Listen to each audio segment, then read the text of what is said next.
این بدن دشمن اصلیم بود، منو میکردش تسلیم زود.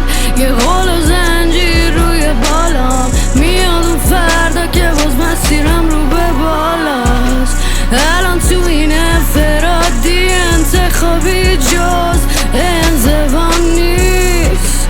تمام زنده بودم مباد اینجا جز هوان نیست. به ما یاد داد تاریخ تو دوران تا اون ذات غرب بیرون میزنه تو باطلاق کابوس، تو شبایی که پیچیده تو کوچه بوی کافور. یه عده نقابدار میزدن بیرون با یه فانوس، با زجه و زاری میزدن جلو سریب زانو. به خیال خودشون میگیره دعا جا دارو. این بلا یعنی تونه گناه ما بود. اگه میفهمیدن دو تا چار تا تو کار بود.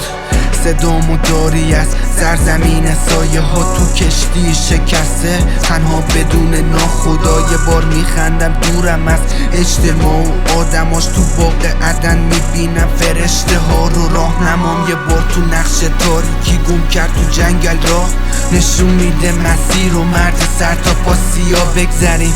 میخواستم بگم از حال قلبیم که منم حال نمیکنم، پاهام یار من نیست. منم دوست داشتم بذارم جا پات قدم، در می اومدن تعبیر خوابم غلط.